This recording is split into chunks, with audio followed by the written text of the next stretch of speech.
बाप रे, ये आज वाला तो बहुत भारी है मुंगा भाई। क्या है इसमें? अरे धीरे बोल बेवकूफ, आगे वाले कमरे में मालिक ध्यान लगा रहे हैं। तो मालिक को नहीं पता क्या? अरे पागल है क्या? हरिहर बाबा को भनक भी लग गई ना तो वो हमें जिंदा गाड़ देंगे। वो संत आदमी है, मुझे लगता है सब चंगा है। ये पाप सिर्फ मेरा और तेरा है। जल्दी कर और निकल यहाँ से। मध्य प्रदेश की सीमा पर बसे गुलाबपुर गांव में जीवन सरल नहीं था। गांव छोटा था पर तकलीफें बड़ी। बरसों से इस गांव में गरीबों का एक ही सहारा था, हरिहर प्रसाद भोजनालय। हम गरीबों के तो आप भगवान हैं। आहा, हरिहर बाबा क्या स्वाद है। अरे 20 रुपए में तो आजकल क्या ही मिलता है। आप अमृत खिला रहे हैं, अमृत। अरे बस करो, सब कुछ भगवान की इच्छा से हो रहा है। वो ही करता है, वो ही सबका पालनहार है। सही बोले भैया, मैं तो कहता हूँ सरकार को आपको मेडल देना चाहिए। नमस्ते मालिक, आज ही इस गांव में आया हूँ। बड़ा अपनापन सा लगा इस जगह। नई सरकारी बिल्डिंग बन रही है ना, उसी में दिहाड़ी का काम मिला है। धन्य है आप जैसे लोग जो हम मजदूरों के बारे में सोचते हैं। मिठू मिठू, वेलकम वेलकम, थाली खाओ स्वर्ग जाओ। अरे ये सब तो ऊपर वाले की इच्छा से हो रहा है। हम तो बस सेवा कर रहे हैं। मूंगा, सभी लोगों का अच्छी तरह से ध्यान रखना, कोई भी जरूरतमंद भूखा ना जाए। अब मुझे थोड़ा काम है, मैं आता हूँ। हाँ मालिक, मैं अच्छे से ख्याल रखूंगा इन सब का। अरे मूंगा भाई, थोड़ी दाल तो चला दो हर जगह। मूंगा दाल लेके आता है और दीना को देता है। फिर दाल को चम्मच से पीने लगता है। फिर वो दूसरे लोगों को दाल परोसता है। वैसे तुमने अपना नाम नहीं बताया। दीना नाम है मेरा, मनेरपुर गांव से आया हूँ। अरे भैया, अच्छी जगह आए हो। वैसे अपना ठिकाना कहाँ डाला है इस गांव में? अभी तो सड़क ही ठिकाना है, आगे भगवान जाने। अरे हरिहर, मालिक को बताना था ना, हमारे पास भी रहने की जगह नहीं। उन्होंने हमें रहने की जगह भी दिलाई। ऐसा क्या? फिर तो मैं उनसे इस पे जरूर बात करूँगा। भाई मुझे चक्कर क्यों आ रहे हैं? अरे जरा ध्यान से दीना, अब देख कहीं गिर मत जाना। अरे मूंगा भैया, ले जाओ इसे, थोड़ा कमरे में सुला दो। लगता है थकान से इसकी ऐसी हालत हो गई है। दीना, तुम्हें थोड़ा आराम कर लेना चाहिए। मूंगा दीना को सहारा देते हुए कमरे तक ले जाता है। अरे भाई, मेरा सर कुछ साफ नहीं दिख रहा है। अरे चल थोड़ी दूर, सब साफ दिखेगा। नहीं, बचाओ। लगता है स्वर्ग दिख गया दीना को। चलो आज शिकार मूंगा को दिला दी। अब अपने अपने घर निकलते हैं, वो पैसे घर पहुंचा देगा। दो गरीब मजदूर मंगरू और ललन गांव में नए आए थे। पेट में भूख, जेब में बस 50 रुपए लिए। वो दोनों गुलाबपुर गांव में मजदूरी खोजने आए थे। मंगरू और ललन सारा दिन गांव में घूमे। काम मिला भी, लेकिन उन्हें बताया गया कि मजदूरी मिलेगी हफ्ते भर बाद। अब खाने और रहने का जुगाड़ कहाँ से होगा? अरे वही मैं सोच रहा हूँ, यहाँ तो हमें कोई जानता भी नहीं है कि जो उधार दे दे। वो गांव की सड़कों पर चले जा रहे थे, तभी रास्ते से जाते हुए उन्हें एक बोर्ड दिखा, हरिहर प्रसाद भोजनालय 20 रुपए। अरे वो देख, केवल 20 रुपए में खाना। मेरे पास 50 रुपए है, हम दोनों का पेट भर जाएगा। अरे ऐसा कैसे हो सकता है रे? 20 रुपए में जम्बो थाली? अरे भगवान का घर समझो, हम गरीबन पर दया करता होगा कोई। लेकिन उनके कदम वहीं ढाबे के सामने रुक गए और वो भीतर जाएं या ना जाएं इस बारे में सोच रहे थे। तभी धनिया और टुनटुन वहाँ आए। मंगरू और ललन को देखकर उन लोगों की आंखों में चमक आ गई। अरे भैया, यहाँ ढाबे के बाहर क्यों खड़े हो? ढाबे के भीतर चलो, हमारा तो रोज का भोजन यही होता है। अरे बहुत जोरों की भूख लगी है धनिया, जल्दी चल, कहीं थाली खत्म ना हो जाए। वैसे तुम्हें विश्वास नहीं हो रहा ना कि थाली के मात्र 20 रुपए लिए जाते हैं? हाँ, आपने सही समझा। हम लोग यही सोच रहे हैं, इस महंगाई के जमाने में 20 रुपए में जंबो थाली कैसे कोई दे सकता है? हम भी पहले यही सोचते थे, मगर हरिहर भैया हम गरीब लोगों के लिए भगवान हैं। उन्होंने प्रण लिया है कि उनके होते इस गांव में कोई भूखा नहीं रहेगा। अरे वाह, ये तो गजब हो गया। इस कलयुग में भी अच्छे लोग बचे हैं, मुझे आज मालूम हुआ। अब ज्यादा मत सोचो, एक बार खाओगे तो 2-4 अपने जैसे और को लेके आओगे। अबे मैंने तुझे बताया था इसके बारे में। अच्छा ठीक है भाई, उसके लिए शुक्रिया। ये कहते हुए उन लोगों ने मंगरू और लल्लन के साथ ढाबे में प्रवेश किया।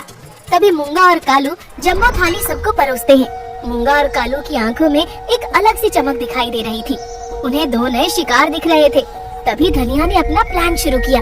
अरे वाह, थाली तो माँ के हाथ के भोजन के समान है। 20 रुपए कीमत में 200 से भी ज्यादा का सामान मिलता है यहाँ। बिरजू जो पहले ही वहाँ खाना खा रहा था उन लोगों की ओर देखकर मुस्कुराया और फिर उंगलियां चाटते हुए बोला, सच में भगवान ने खुद भेजा है ये आदमी। खाने में ऐसा स्वाद मानो प्रसाद खा रहे हो। इन लोगों की ये सारी बातें मंगरू और ललन को प्रभावित करने के लिए भी थी और बेचारे मंगरू और ललन प्रभावित हो भी गए। उन्होंने अपने लिए भी खाना मंगाया। दोनों खाने पे टूट पड़े। रात से भूखे जो थे। वाकई में खाना बहुत स्वादिष्ट है। मुझे तो यकीन नहीं हो रहा कि ये खाना केवल 20 रुपए का है। अरे मजा आ गया भाई। अतिथि देवो भव। दूसरे गांव से आए हो, अगर रहने की दिक्कत हुई तो हमारा पता याद रखना। यहाँ रहने की भी व्यवस्था उपलब्ध है। अरे गजब भाई गजब। हम सोच ही रहे थे कि यहाँ रहने का ठिकाना कहाँ ढूंढे। हाँ भाई, हम दोनों यहीं रुकेंगे। आज की दिहाड़ी के बाद रात से यहीं रुकेंगे। अरे मूंगा भाई, लेकिन गजब, 2 ही बिस्तर खाली बची है। लगता है ऊपर वाले ने इनके लिए ही बचा रखी थी। अरे मालिक हो तो हमारे जैसा एकदम संत आदमी है। अब बस यही हम मजदूरी करके घर बसा लेंगे भाई लोग। अच्छा, अब हम चलते हैं। अब दिहाड़ी का वक्त हो गया है। अब रात को अपना सामान लेके आते हैं। हाँ, अब से अपना ही घर समझो इसे। मंगरू और ललन दिहाड़ी के लिए निकल पड़ते हैं। तभी रास्ते में अचानक ललन का फोन बजने लगा। फोन उसकी पत्नी का था। कैसे हो आप? कोई काम धंधा मिला या नहीं? अरे क्या बताऊं शीतल, काम भी मिल गया, भोजन की व्यवस्था भी हो गई और तो और रहने का ठिकाना भी मिल गया है। मगर पेमेंट हर हफ्ते होगा। तुमने कैसे फोन लगाया? अब आपको क्या बताएं, माँ जी की तबीयत ठीक नहीं है। उन्हें अस्पताल में एडमिट किया है। अगर हो सके तो आप अपने गांव वापस आ जाइए। अपनी पत्नी की बात सुनकर ललन परेशान हो गया। उसने मंगरू से कहा, मुझे माफ कर दे, इस अनजान गांव में मैं तुझे अकेला छोड़कर जा रहा हूँ। क्यों, क्या हुआ? मेरी माँ की तबीयत ठीक नहीं है, उसे अस्पताल में एडमिट किया है। मुझे हर हाल में जाना होगा। ये लो मेरी अंगूठी, इसे तू अपने साथ ले जाना। जरूरत पड़े तो तू इसे बेचकर पैसे ले लेना। माँ की जान से बढ़कर कुछ नहीं। अरे मेरे भाई, नहीं नहीं, ये अंगूठी तुम्हारी पत्नी की आखिरी निशानी है। इसे तुम अपने पास रखो। मैं जल्दी वापस आऊंगा, तब तक तू अपना ख्याल रखना। मैं चलता हूँ। बस अड्डा यहाँ से 8 घंटे दूर है। लल्लन के जाने के बाद मंगरू दिहाड़ी करने चला जाता है। उसने वहाँ खूब मन लगा के काम किया। ऐसे ही शाम से रात हो जाती है। आज तो कमर टूट गई काम कर करके, लेकिन सुकून इस बात का है कि रहने और खाने का बंदोबस्त हो गया। सारा सामान भी ले लिया है। अब सीधे ढाबा पहुँचने के बाद मस्त स्वादिष्ट थाली खाऊंगा और आराम करूंगा। मंगरू को क्या पता था कि वो ढाबे को नहीं बल्कि अपनी मौत को गले लगाने जा रहा है। कुछ ही दूर चलते चलते मंगरू ढाबे के पास पहुंच जाता है। मंगरू खटिया पे बैठे अपना चाकू तेज कर रहा था और कालू मोबाइल पे कुछ देख रहा था। तभी मंगरू ने बोला, अरे मुंगा भाई, देखो मैं सारा सामान लेकर आ गया। अब यहीं रहूंगा आप लोगों के साथ और आपके काम में हाथ भी बटाऊंगा। अरे मंगरू, आ गया तू? कब से तेरे राह देख रहा था। मतलब मैं समझा नहीं। अब वैसे इतनी बड़ी चाकू किस लिए मुंगा भाई? अरे ये लौकी काटने के लिए रखा है। इस मूंगा से प्याज तो ढंग से कट नहीं पाता, पूरे दिन चाकू की धार तेज करते रहता है। अरे तू उसको छोड़, ला मुझे सामान दे अपना। तुम बहुत अच्छे हो कालू भाई। अब चल, अब आजा मेरे पीछे पीछे। ढाबे के अंदर बैठ, तेरे लिए एक मस्त थाली लगाता हूँ। ठीक है मंगरू भाई। मंगरू अब ढाबे के अंदर एक टेबल पे बैठा हुआ था। कालू उसके लिए थाली लेकर आता है। ले मंगरू, खा ले, बहुत देर से भूखा होगा। खाना बहुत स्वादिष्ट है भाई। अब वैसे रहने की जगह कहाँ है? खा के थोड़ा आराम कर लेता। अरे मंगरू, बहुत जल्दी रहती है तुझे सब चीजों की। खा तो ले पहले, तेरे लिए सारी व्यवस्था करने गया था। मूंगा भाई, मुझे चक्कर सा आ रहा है। मुझे कुछ ठीक से दिख नहीं रहा। अरे मंगरू, आज ज्यादा बोरी उठा ली थी क्या? लगता है तेरा बीपी लो हो गया है। अरे मूंगा, ले जा मंगरू को संभाल के। आजा मंगरू, चल आराम कर ले। हाँ भाई, मुझे बस कहीं ले जाके बिस्तर पे लिटा दो, बिल्कुल अच्छा नहीं लग रहा। आ जाओ आराम से, आओ। इस तरफ से रास्ता ढाबे के पिछले दरवाजे से होता हुआ जाता है। मंगरू ढाबे के पिछले हिस्से को खोलता है। मूंगा भाई, ये कैसा रास्ता है? अरे जगह की कमी थी, इसलिए मालिक ने बेसमेंट में बंदोबस्त किया है हम सबका। आ जाओ आ जाओ। मूंगा मंगरू को एक अजीब से रास्ते से ले जा रहा था। मूंगा भाई, कालू नहीं आया? अरे वो बर्तन साफ करके आ जाएगा, तू चलता रहे। दोनों अब उस जगह पहुंच चुके थे जिसके लिए मूंगा और कालू ने ये षड्यंत्र रचा था। मूंगा भाई, ये कैसी जगह है? ये मुझे कुछ ठीक नहीं लग रहा। अरे तू बिना मतलब डरे जा रहा है। अच्छा, तू खुद शटर खोल के देख ले। मूंगा आगे बढ़ता है और शटर खोलता है। शटर खोलते ही मंगरू की चीख निकल जाती है। नहीं, बचाओ। अंदर का नजारा चौंका देने वाला था। ये कोई तहखाना नहीं था, बल्कि एक हाईटेक हॉस्पिटल वार्ड था। वहाँ मरीजों के हाथों में ड्रिप लगी थी, उन पे दवाइयों का प्रयोग हो रहा था और शरीर से कई तरह के तार जुड़े हुए थे। मूंगा मंगरू को जोर से धक्का देकर वार्ड की तरफ धकेल देता है और अंदर के शटर को बंद कर देता है। भगवान के लिए मुझे छोड़ दो बाबू, मैं गरीब आदमी हूँ। अबे चुप, वही कर रहा हूँ। अब तो जल्दी दुनिया छोड़ेगा। तभी अचानक से एक आवाज आती है। बेड नंबर 5 का डोपामाइन लेवल चेक करो। नई ड्रग मेमोरी वाइप का असर 80% हो चुका है। इसे अपना नाम तक याद नहीं है। हे भगवान, ये मैं कहाँ फंस गया? मेरे बच्चों का क्या होगा? डॉक्टर सुहास, बेड नंबर 3 पे दवा का प्रयोग फेल हो गया है। उसके ऑर्गन भी खराब हो गए हैं। डॉक्टर सुहास डॉक्टर मदन को एक थप्पड़ मारता है। बेवकूफ इंसान, लाखों का नुकसान कर दिया। तू किसी काम का नहीं है। तुम्हारे सारे ब्रेन सेल मर चुके हैं क्या? सॉरी डॉक्टर, जाओ यहाँ से।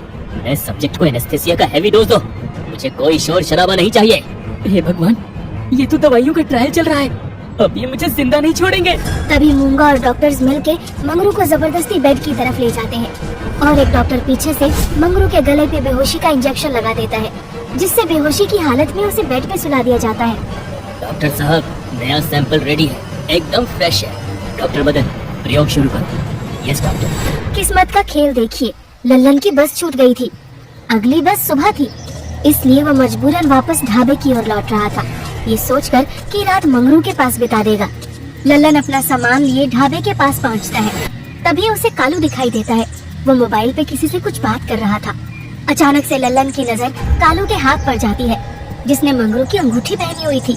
वो हड़बड़ाते हुए बोला, अरे कालू भाई, ये अंगूठी तो मंगरू की है, तुम्हारे पास कैसे आई? अरे ललन, तुम यहाँ कैसे? तुम तो अपने गांव निकल गए थे ना। कालू भाई, वो सब बाद में, पहले मुझे बताओ ये अंगूठी तुम्हारे पास कैसे आई? मंगरू कहाँ है? मंगरू, मंगरू! अरे मुझे कुछ ठीक नहीं लग रहा। नहीं, कुछ ठीक नहीं है। जरूर मंगरू मुसीबत में है। धोखा, धोखा हुआ है। तभी लल्लन को मंगरू की दबी हुई चीख सुनाई देती है, जो जमीन के नीचे से आ रही थी। तुम लोग साधु नहीं, कसाई हो। मंगरू खतरे में है। मैं अभी पुलिस को सब कुछ जाके बताता हूँ। ललन भाई, आज मैं तुम्हें नहीं रोकूंगा। इन सब से मैं भी थक चुका हूँ और मुझे ये भी पता है जल्द ही मैं भी इनका शिकार बन जाऊंगा। शिकार मतलब? मुझे सब कुछ सच सच बताओ। यहाँ दवाइयों का ट्रायल टेस्टिंग होती है। बड़ी बड़ी दवा कंपनियाँ गरीबों पर अपनी अवैध दवाइयाँ टेस्ट करवा रही हैं। हम सिर्फ इसके दलाल हैं। क्या? हाँ, मूंगा के डर से मैंने आज तक हरिहर माली को कुछ नहीं बताया, लेकिन आज मैं भी तुम्हारे साथ हूँ। अब इस पाप का अंत होगा। आज मैं अपना पश्चाताप करूँगा। चलो पुलिस को सब कुछ बता देते हैं। बिना पुलिस की मदद से हम कुछ भी नहीं कर सकते। ठीक है कालू, जल्दी चलो। लल्लन जैसे ही चलने के लिए आगे बढ़ा, कालू ने पास रखी बोतल लल्लन के सिर पे दे मारी। लल्लन वहीं जमीन पे गिर गया। मूंगा, जल्दी बाहर आ, एक और सैंपल रेडी है। मूंगा और कालू बेहोश लल्लन को स्ट्रेचर पे लिए तहखाने के अंदर ले जाते हैं। दोनों के चेहरे पे एक अलग सी चमक थी। तुम लोग कोई नहीं बचोगे। मेरा दोस्त मंगरू कहाँ है? मैं हरिहर को सब कुछ बता दूंगा। मूंगा, तो बताओ, जल्दी बताओ। मैं ही हूँ हरिहर। दुनिया मुझे अन्नदाता कहती है और मैं अरे मैं तो एक वैज्ञानिक हूँ। प्रोजेक्ट मुक्ति, गरीब की भूख भी मिटेगी और गरीब भी। मतलब तुम ही ये सब चला रहे हो? हाँ, और नहीं तो क्या। अरे यही तो है डॉक्टर डैंग। देखो ललन, दुनिया में दो तरह के लोग होते हैं। एक वो जो इतिहास बनाते हैं और दूसरे वो जो सिर्फ भीड़ बढ़ाते हैं। भीड़, ये मजदूर, ये गरीब, इनकी जिंदगी का क्या मकसद है? कुछ नहीं, ये पैदा होते हैं, मजदूरी करते हैं और मर जाते हैं। मैंने इनकी जिंदगी को मकसद दिया है। इनके शरीर पर जो दवाइयाँ टेस्ट हो रही हैं, उनसे कल अमीर लोगों की जान बचेगी, कैंसर का इलाज मिलेगा, बुढ़ापा रोकने की दवा बनेगी। सोचो, ये अनपढ़ गंवार लोग मानवता के कितने काम आ रहे हैं और बदले में मैं क्या मांगता हूँ? बस इनका शरीर। तुम राक्षस हो, इंसान रूपी राक्षस। अरे इंसान वो है जिसकी जेब में पैसा है, बाकी सब तो सिर्फ बायोलॉजिकल वेस्ट है। मैं तो समाज सेवा कर रहा हूँ। अरे इन्हें फ्री में बिस्तर दिया, एसी दिया, और क्या चाहिए? डॉक्टर हरिहर, एलानिन ट्रांसएमिनेस में हमने 2-3 अलग अलग केमिकल मिक्स किए हैं जो आज ही आई हैं। तो फिर सोच क्या रहे हो, हम उसे आज ही यूज करेंगे। इंजेक्शंस रेडी करो, उसे आज हम मंगरू और ललन पे टेस्ट करेंगे। तेरा बलिदान व्यर्थ नहीं जाएगा मंगरू। डॉक्टर सुहास तुरंत उस केमिकल को इंजेक्शन में डालकर हरिहर को देता है। हरिहर जैसे ही लल्लन को इंजेक्शन लगाने ही वाला था कि एक जोर की ब्लास्ट की आवाज सुनाई देती है। हरिहर, ढाबे को चारों तरफ से घेर लिया गया है, जल्द ही तुम सब सरेंडर कर दो वरना मारे जाओगे। पुलिस, किसने बुलाया इन्हें? हेलो, कंट्रोल रूम, मैं डॉक्टर मदन बोल रहा हूँ। हरिहर प्रसाद भोजनालय। हाँ बोलिए, मैं डॉक्टर मदन बोल रहा हूँ। हरिहर प्रसाद भोजनालय की यार में यहाँ कई सालों से अवैध काम चल रहा है, लोगों की जान के साथ खेला जा रहा है। आप हमें वहाँ का लोकेशन तुरंत भेजिए, हम पूरे फोर्स के साथ वहाँ आ रहे हैं। सब अपने हाथ ऊपर करो, हिलना मत, नहीं तो गोली मार दूंगा। मूंगा चाकू लेकर पुलिस की तरफ दौड़ता है। इंस्पेक्टर राठौर मूंगा के पैर पर गोली मारते हैं। मूंगा वहीं ढेर हो जाता है। हरिहर हाथ जोड़कर साधु बनने का नाटक करता है। इंस्पेक्टर साहब, मुझे फंसाया जा रहा है। अरे मैं तो बस। अबे चुप कर, नहीं तो अभी 4 लोहा अंदर डाल दूंगा। इंसानों को मजाक समझ लिया क्या रे तू? अब थाने ले जाके तुझ पे हर रोज अलग अलग मार की टेस्टिंग करेंगे। हवलदार, सबको गिरफ्तार करके गाड़ी जीप में भरो और सभी निर्दोषों को यहाँ से निकलने की व्यवस्था कीजिए। पुलिस हरिहर, डॉक्टर सुहास, कालू, धनिया और टुटुन को धक्का देते हुए जीप में डालकर वहाँ से ले जाती है।